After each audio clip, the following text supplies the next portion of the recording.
વૈશંપાયન મુનિ જન્મેજય રાજાને આગળની કથા સંભળાવતા કહે છે, રાણી ગંગાના ચાલ્યા ગયા પછી રાજા શાંતનુ ખૂબ એકલા પડી ગયા હતા. તેમનો પુત્ર દેવવ્રત યુવરાજ બની ચૂક્યો હતો. એક દિવસ રાજા શાંતનુ યમુના નદીના કિનારે ફરતા હતા. ત્યાં તેમણે સત્યવતીને જોઈ. સત્યવતીના અદ્ભુત રૂપ અને લાવણ્ય પર મોહિત રાજા શાંતનુએ તેનો પરિચય પૂછ્યો અને તેની સાથે લગ્નનો પ્રસ્તાવ મૂક્યો. સત્યવતીએ રાજા શાંતનુને તેમના પિતા દાસરાજ પાસે મોકલ્યા.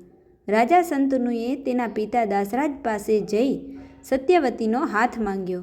દાસરાજે રાજા શાંતનુ સામે એક કપરી શરત મૂકી. તેમણે કહ્યું કે શાંતનુના મોટા પુત્ર દેવવ્રત ખૂબ પરાક્રમી છે, તેથી ભવિષ્યમાં રાજા તે જ બનશે. જો સત્યવતીનો પુત્ર જ હસ્તિનાપુરની ગાદીનો વારસદાર બને તો જ તેઓ આ લગ્ન માટે તૈયાર થાય. રાજા શાંતનુ પોતાના જ્યેષ્ઠ પુત્ર દેવવ્રતને ખૂબ પ્રેમ કરતા હતા અને અન્યાય કરવા નહોતા માંગતા. તેથી તેઓ દુઃખી હૃદયે હસ્તિનાપુર પાછા ફર્યા અને શોકમાં ડૂબી ગયા. પિતાની ઉદાસી જોઈને દેવવ્રતે મંત્રીઓ પાસેથી દાસરાજની શરત વિશે જાણી લીધું. દેવવ્રત પોતે દાસરાજ પાસે ગયા અને વચન આપ્યું કે તેઓ ગાદીનો ત્યાગ કરશે અને સત્યવતીનો પુત્ર જ રાજા બનશે. દાસરાજને શંકા હતી કે ભવિષ્યમાં દેવવ્રતના સંતાનો ગાદી માટે ઝઘડો કરશે. આ શંકા દૂર કરવા માટે દેવવ્રતે આજીવન બ્રહ્મચારી રહેવાની અને ક્યારેય લગ્ન ન કરવાની ભીષ્મ પ્રતિજ્ઞા લીધી. આ કઠોર પ્રતિજ્ઞાને કારણે જ દેવતાઓ પરથી પુષ્પવર્ષા થઈ અને તેમનું નામ ભીષ્મ પડ્યું. ભીષ્મની આ મહાન કુરબાની પછી દાસરાજે સત્યવતીના લગ્ન શાંતનુ સાથે કરાવ્યા. શાંતનુના આ વિવાહથી દેવવ્રતને તો કંઈ વાંધો નથી, પણ દેશ દેશાવરથી એવી વાતો વહેતી થઈ કે ક્ષત્રિયનો પુત્ર થઈને માછીમારની પુત્રી સાથે લગ્ન કર્યા. લગ્નની અંદર તમામ રાજા મહારાજો આવે, પણ આવા વિવાહની વાત સાંભળીને કોઈ આવ્યા નહોતા. છેવટે બધા ક્ષત્રિય મહારાજો ભેગા થઈને શાંતનુ મહારાજને જ્ઞાતિ બહાર કર્યા. બધાએ તેમને નાત બારિયા તરીકે ઓળખે અને તેમની સાથે રોટી બેટીનો વ્યવહાર તોડી નાખ્યો. ત્યારે ગંગેવજી પોતાના પિતાને સાંત્વના આપતા આ ઉદ્દાત વિચારો રજૂ કરે છે. ગંગેવજી કહે છે કે આપણે કોઈની દીકરી પરણીને લાવે જ નથી, તો પછી સમાજના આ બહિષ્કારથી આપણે ચિંતા કરવાની કે ડરવાની કોઈ જરૂર નથી.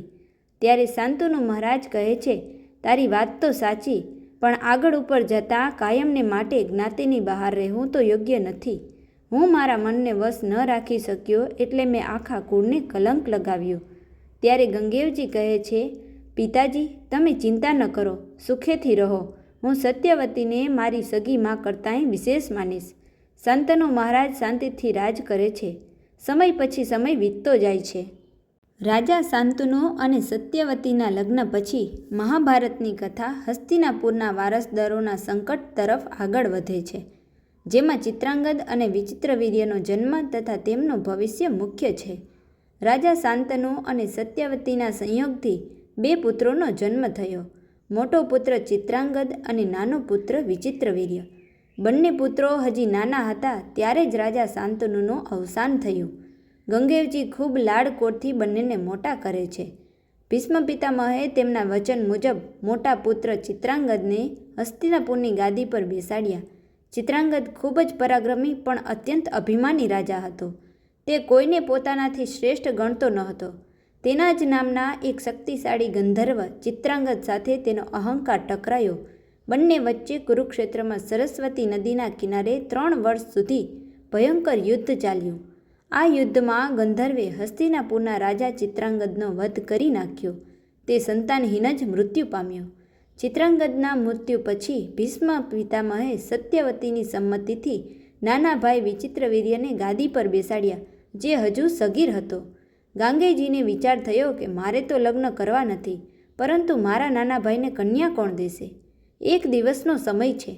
કાશીરાજ કાશી દેશના રાજા કાશી પોતાની 3 દીકરીઓનો સ્વયંવરનું આયોજન કરે છે. બધા ક્ષત્રિય રાજાને આમંત્રણ આપ્યું, પરંતુ ગંગેવજી નાતબાર હોવાથી તેમને આમંત્રણ આપ્યું નહોતું. વિચિત્રવીર્ય લગ્ન યોગ્ય થયો ત્યારે ભીષ્મએ તેના લગ્ન માટે નારદજી દ્વારા સત્યવતીના કહ્યા અને સલાહથી કાશીરાજના સ્વયંવરમાં ગયા. ત્યાંથી તેઓ કાશીરાજની 3 પુત્રીઓ અંબા, અંબિકા અને અંબાલિકાનું બળપૂર્વક અપહરણ કરીને મહેલની બહાર નીકળી હાથ ઊંચો કરીને કહેતા ગયા કે હું નાતબાર કરાયેલા શાંતનુ મહારાજનો પુત્ર ગંગેવ છું. આ કન્યાઓને ચોરીને લઈ જાઉં. ગંગાજીએ એક ક્ષત્રિય તરીકે પોતાનો પરાક્રમી પરિચય આપતા તમામ રાજાઓને યુદ્ધ માટે પડકાર્યા હતા. ક્ષત્રિયનો દીકરો છું, માટે એક ગાંવ આગળ ઊભો રહીશ. બધા તૈયાર થઈ જજો યુદ્ધ માટે. હવે આવી રીતે કહીને રથને એક ગાંવ સુધી લઈ ગયા અને ત્યાં જઈને રથને ઊભો રાખી દીધો. એટલે ત્રણેય કન્યાઓ રડવા માંડી અને કહેવા લાગી, અરે રે, માંડ રંગ જામ્યો તો અને આ નાતબારિયાના દીકરાએ આવીને રંગમાં ભંગ પાડી દીધો. ત્રણેય કન્યાઓ જોર જોરથી રડતા ભીષ્મને ગમે તેવા શબ્દો કહેવા માંડી. ત્યારે ગંગેવજી કહેવા લાગ્યા, એક પણ શબ્દ બોલશો નહીં. ઘરની મર્યાદા પ્રમાણે હું તમારો જેઠ થાઉં. એટલે કન્યાઓ તો ચૂપ થઈ અને વિચાર કરે, જો જરા કામ તેમ થાય તો ભાગી શકીએ. હવે નારદજીને થયું કે ગંગેવજી તો સુખરૂપ ત્રણેય કન્યાઓને લઈ ગયા, યુદ્ધ તો થયું નહીં. જેઠ જેટલા રાજાઓનું ગંગેવજીના હાથે મૃત્યુ છે, એટલાઓને ઠેકાણે તો પાડવા જોશે ને. આ ધરતીનો ભાર તો ઉતારવો પડશે ને. એટલે તરત જ નારદજી પેલા ક્ષત્રિયો જ્યાં વિચાર કરે ત્યાં સભામાં આવીને કહે, એકેય એક ક્ષત્રિયાણીનું દૂધ પીધું નથી. ઓલો એકલો આવીને ત્રણેય કન્યાઓને લઈ ગયો. તમે શણગાર સજીને શું બેઠા છો? તમારા બાથામાં શું બાણ નથી? મને એવું લાગે છે કે તમે કોઈ ક્ષત્રિય જ નથી. અને પેલાવનું લોહી ઉકળી ગયું.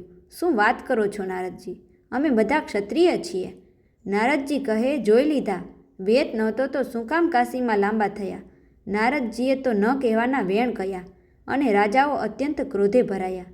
નારદજીનું મહેણું વાગતાં જ રાજાઓ પોતાનો શણગાર અને આભૂષણો ફેંકી દે છે અને હાથમાં તલવાર, ધનુષ અને ભાથા ધારણ કરી લે છે. અમે ક્ષત્રિય છીએ અને અમારો ક્ષાત્ર ધર્મ બતાવીને જ રહીશું. એવા અહંકાર સાથે બધા જ રાજાઓ એક સાથે પોતાના રથ ગાંગેવજીની પાછળ દોડાવે છે. સામે પક્ષે ગાંગેવજી રથ ઊભો રાખીને સિંહની જેમ ગર્જના કરે છે અને કહે છે કે આવો, જેને પોતાનું બળ અજમાવવું હોય તે સામે આવે. હું આ કન્યાઓને છળ કપટથી નહીં પણ તમારા બધાની સાક્ષીએ ક્ષત્રિય વટે હરણ કર્યું છે. જો તમારામાં તાકાત હોય તો આ કન્યાઓને મારી પાસેથી છોડાવી જુઓ. નારદજી અંતરિક્ષમાં ઊભા ઊભા જોઈ રહ્યા છે હવે શું થાય છે.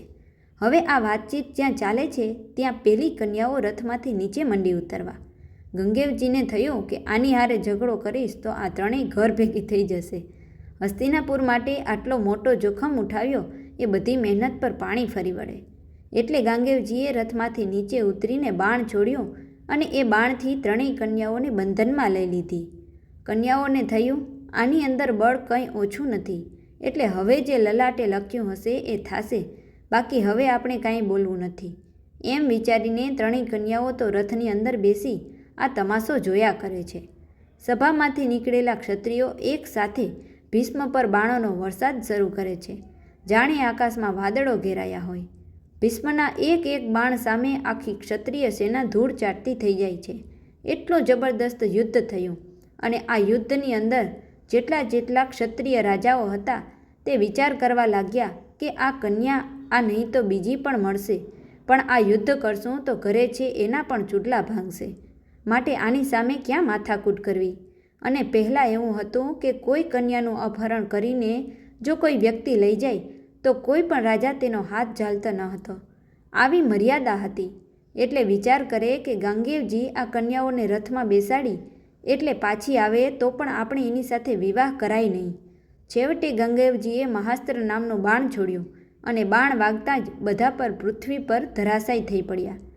ગંગેવજીને વિચાર આવે છે કે હું આ કન્યાઓને લઈને જઈશ, પણ આ લોકો જો એવું કહેશે કે અમે હાર્યા નથી, જીત્યા છીએ, એવું કદાચ બતાવે એમ વિચારીને ક્ષૌરાસ્ત્ર નામનું બાણ છોડતા જેટલા ક્ષત્રિયો ઢળી પડ્યા હતા બધાની ડાબી બાજુની દાઢી અને મૂછ કાપી નાખ્યા.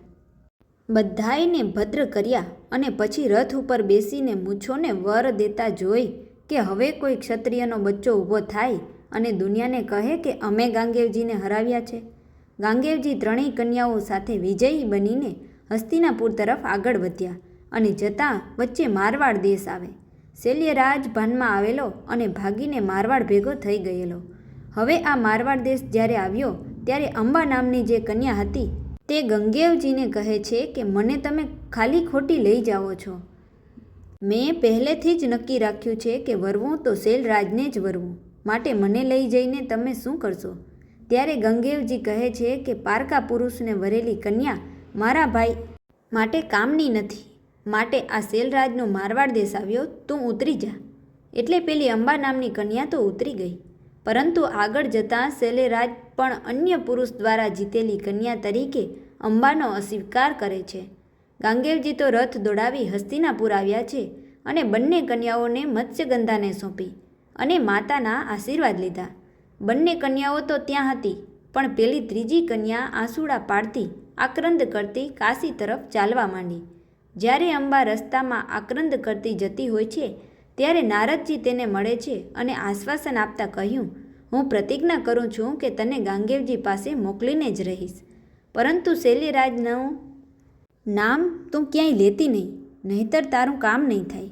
અંબા તો કાશીરાજમાં આવી પિતાને બધી વાત કહે છે અને કહે છે કે ગાંગેવજીએ મને રસ્તામાં ઉતારી મૂકી અને પેલી બે કન્યાઓને લઈને જતા રહ્યા. કાશીરાજને આ વાત પર વિશ્વાસ ન આવ્યો. ગંગેવજી ક્યારેય ખોટું કરે જ નહીં.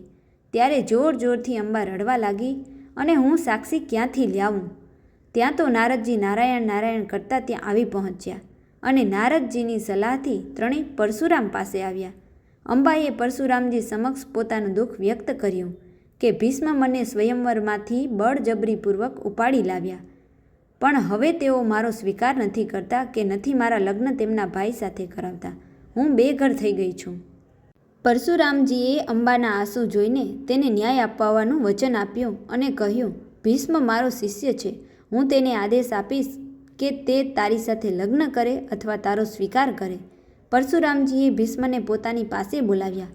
પરશુરામજીના આદેશ છતાં જ્યાં ગાંગેવજીએ પોતાની બ્રહ્મચર્યની પ્રતિજ્ઞા છોડીને અંબા સાથે લગ્ન કરવાનો ઇનકાર કર્યો, ત્યારે ગુરુ અને શિષ્ય વચ્ચે કુરુક્ષેત્રના મેદાનમાં ભયાનક યુદ્ધ શરૂ થયું. બંને તરફથી દિવ્યાસ્ત્રોનો પ્રહાર થવા લાગ્યો. પરશુરામજી પોતાના પરશુ અને બ્રહ્માસ્ત્ર વડે પ્રહાર કરતા હતા, તો સામે ગાંગેવજી પણ પોતાના ગુરુના દરેક બાણનો સણસણતો જવાબ આપતા હતા. દિવસો સુધી યુદ્ધ ચાલ્યું અને યુદ્ધ એટલું ભયાનક બની ગયું કે ત્રણેય લોક કંપવા લાગ્યા. ગાંગેવજી પણ ગુરુના પ્રહારોથી ઘાયલ થવા લાગ્યા અને સ્થિતિ અત્યંત ગંભીર બની ગઈ. ગાંગેવજીને સંકટમાં જોઈને નારદજી તુરંત ચિંતાતુર થઈ ગયા. તેઓ જાણતા હતા કે જો આ યુદ્ધ અટકશે નહીં તો મહાન વિનાશ થશે અને ગાંગેવજીના પ્રાણ પર ભારે સંકટ આવી પડશે. નારદજી વીણા વગાડતા સીધા માતા ગંગા પાસે પહોંચ્યા. તેમણે ગંગા મૈયાને કહ્યું, હે માતુશ્રી, તમારા પુત્ર ગાંગેવ અને તેમના ગુરુ પરશુરામ વચ્ચે કુરુક્ષેત્રમાં ધમાસાણ યુદ્ધ ખેલાઈ રહ્યું છે. ગાંગેવ પોતાના ધર્મ અને પ્રતિજ્ઞા કાજે ગુરુ સામે લડી રહ્યા છે અને તેમનો દેહ લોહી લુહાણ થઈ ગયો છે. જો તમે તુરંત નહીં પહોંચો તો પરિણામ અનિષ્ટ આવશે. ખોટું બોલવામાં નારદજીને ક્યાં વાંધો છે? અને નારદજીના મુખેથી પુત્રના સંકટના સમાચાર સાંભળીને માતા ગંગા અત્યંત વ્યાકુળ થઈ ગયા અને તુરંત યુદ્ધભૂમિ પર પ્રગટ થયા. હવે આગળની કથા માટે મળીશું નવા વિડીયોમાં. ત્યાં સુધી સૌને મારા જય શ્રી કૃષ્ણ. રાધે રાધે.